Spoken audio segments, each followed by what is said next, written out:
Assalamualaikum warahmatullahi wabarakatuh. Waalaikumsalam warahmatullahi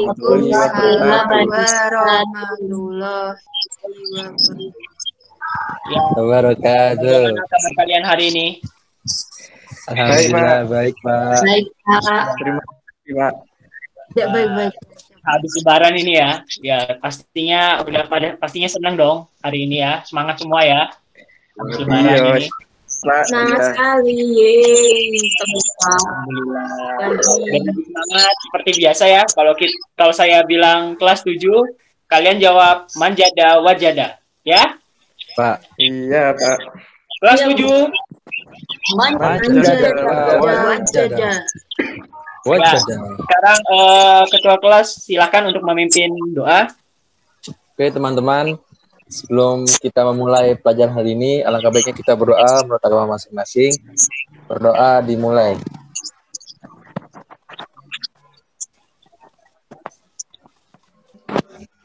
Berdoa selesai.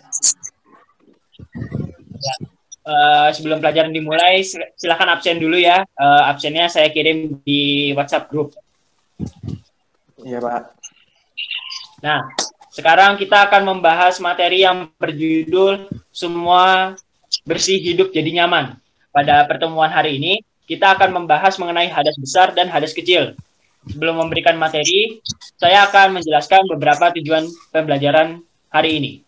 Yang pertama adalah siswa diberi kesempatan berdiskusi, peserta didik dapat menjelaskan ketentuan bersuci dan hadas kecil dan hadas besar.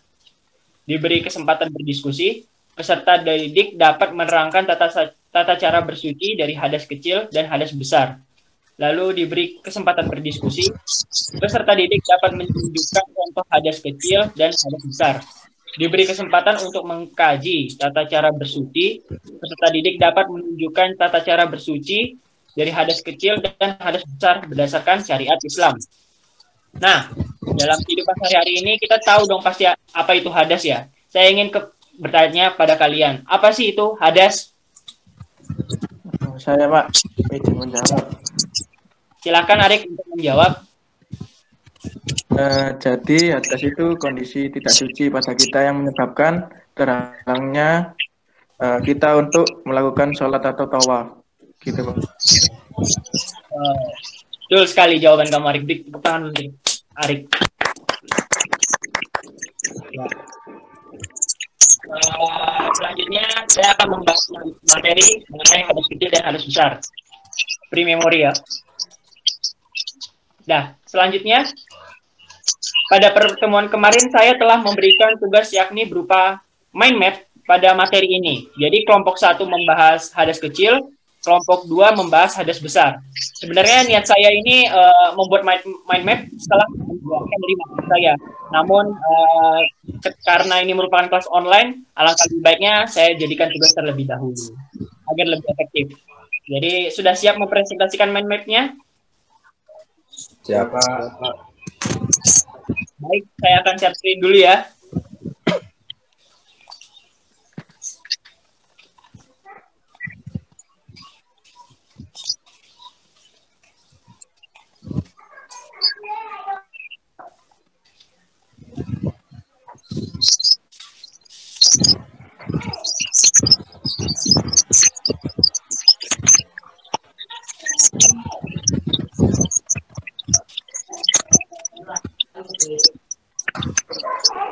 Sudah terlihat? Sudah, Pak. Iya, sudah, Pak. Ya.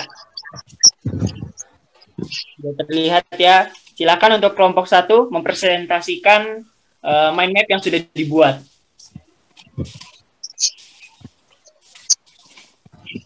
Baik, jadi teman-teman inilah hasil mind map yang telah kami buat mengenai hadas kecil. Hadas kecil terjadi apabila mengalami atau melakukan salah satu dari 4 hal, yaitu 1. Keluarnya sesuatu dari kubul atau kemaluan dan dubur. Yang kedua, akal. Contohnya itu tidur. Yang ketiga, bersentuhan kulit antara laki-laki dan perempuan yang bukan muhrim. Yang keempat, menyentuh kubul, kubul itu kemaluan, dan dubur dan telapak tangan, dengan telapak tangan. Kemudian bisa Mas Said lanjutnya. Oh ya, dari halo. Ya, silakan Said untuk menjelaskan.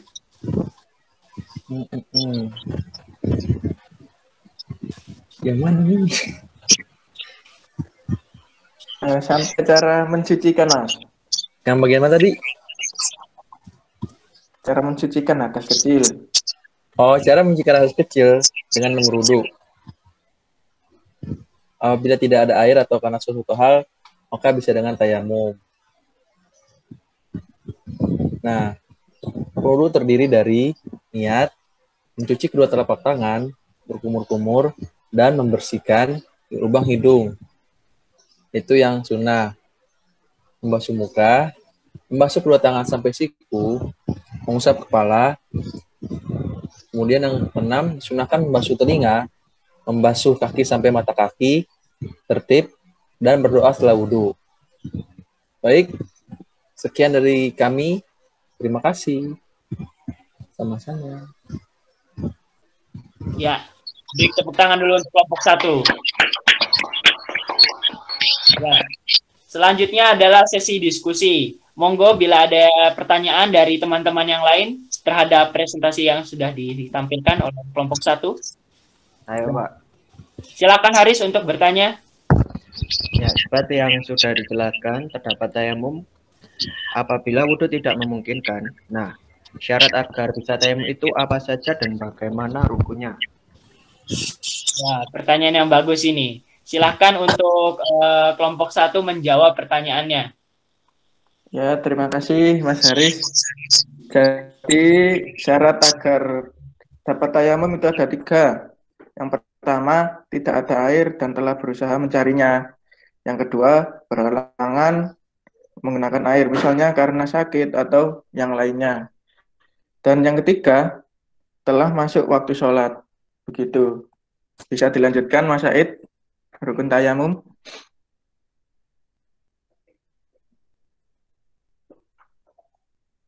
Halo? Ya. Mas Said, bisa dilanjutkan? Said, silakan untuk melanjutkan.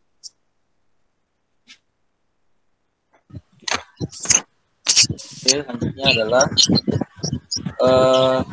tadi yang mana, Rik? Lalu untuk rukun tayamum. Rukun tayamum. Rukun tayamum mulai dari niat, mengusap muka dengan tanah, kemudian mengusap tangan kanan hingga siku dengan debu, kemudian mengusap tangan kiri hingga siku dengan debu. Itu Pak. Wah, betul sekali jawaban kalian. Itu tangan kelompok 1. Jadi mudahnya itu tayamum itu terjadi apabila tidak ada air yang dapat digunakan untuk berwudu gitu. Lalu kalian juga harus ingat bahwa tayamum itu hanya dapat digunakan 1 kali dalam 1 waktu sholat. Jadi contohnya bila kalian sudah sholat zuhur dan sudah tayamum, lalu kalian waktu masuk asar dan tidak ada air juga atau memenuhi syarat dari tayamum itu, maka kalian harus bertayamum kembali. Begitu. Bagaimana? Paham? Paham. Ya. Paham.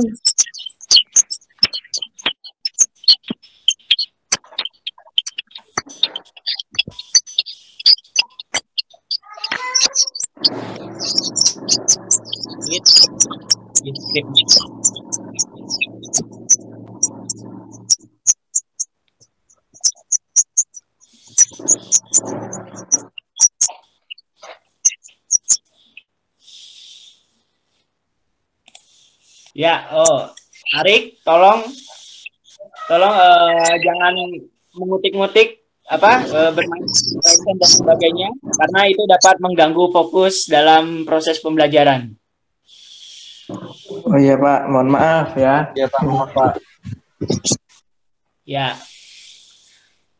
Baik, ada pertanyaan atau yang ingin didiskusikan lagi? Bila tidak ada, bisa langsung ke kelompok 2. Membahas mengenai hadis besar. Gimana, sudah siap? Kelompok 2? Sudah, Pak. Ya, saya akan share screen ya.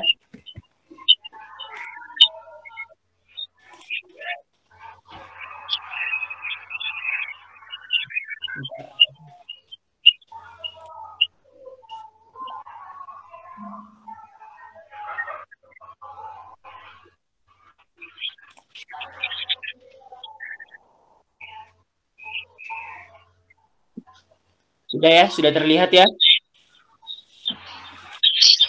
Oke, silakan untuk kelompok 2 untuk melakukan presentasi.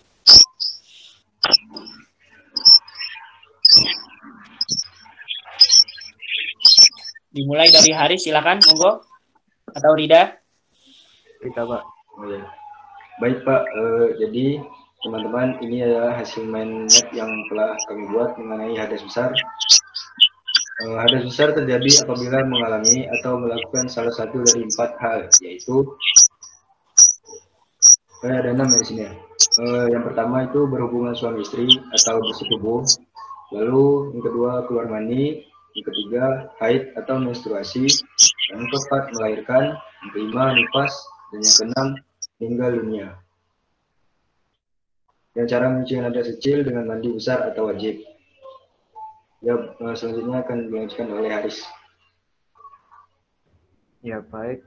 Untuk cara menyucikan hadas kecil dengan mandi besar atau wajib, ada rukunnya yang terdiri dari niat, kemudian menghilangkan najis apabila terdapat di badannya seperti bekas tetesan darah, dan membasahi seluruh tubuh mulai dari ujung rambut sampai ujung kaki. Baik, sekian dari presentasi kami. Terima kasih. Ya, beri tepuk tangan untuk kelompok 2. Oke, selanjutnya adalah sesi diskusi. Monggo bila ada yang ingin bertanya pada teman-teman yang telah mendengarkan presentasi dari kelompok 2. Silakan. Ya, Pak. Ya, silakan Said untuk bertanya. Jadi gini, saya mau nanya, Pak. Bagaimana jika ingin mandi wajib, tapi air rumah saya habis, Pak? Waduh. Pak. Ya. Tapi saya harus mandi wajib, kan? Gara-gara. Ya. Silakan untuk kelompok 1 untuk menjawab. Ya, baik. Jadi tidak hanya wudhu saja, tayamum juga dapat dilakukan untuk menggantikan mandi wajib bila tidak ada air. Begitu, Mas Said. Nah, seperti yang dikatakan oleh kelompok 2 ya. Jadi tayamum ini dapat selain menggantikan untuk sholat juga dapat menggantikan mandi besar bila tidak ada air. Tapi mandi besar ini tidak menghilangkan hadas, namun tayamum ini hanya tidak bersifat untuk menghilangkan hadas. Jadi paham? Jadi setelah ada air, kalian harus mandi besar. Gitu ya. Paham, teman-teman? Paham, Pak. Ya. Sekarang waktunya memberi kesimpulan pada pertemuan hari ini. Ada yang mau memberi kesimpulan?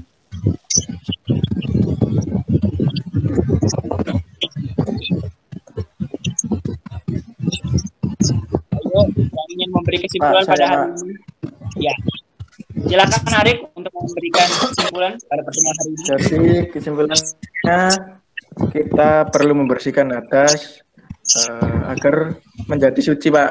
Hadas kecil dibersihkan dengan cara berwudu, hadas besar dibersihkan dengan cara mandi besar.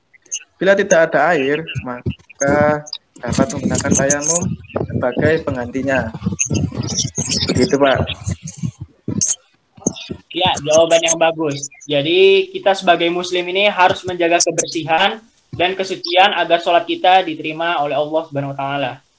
Amin. Nah, sekarang pertemuan saya akhiri pada pembelajaran hari ini. Silakan pada ketua kelas untuk berdoa penutup.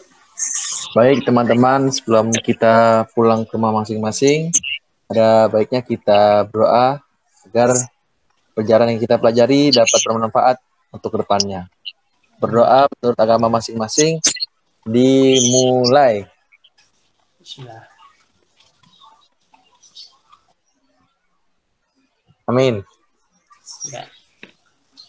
Sekian, wassalamualaikum warahmatullahi wabarakatuh. Waalaikumsalam warahmatullahi wabarakatuh. Waalaikumsalam.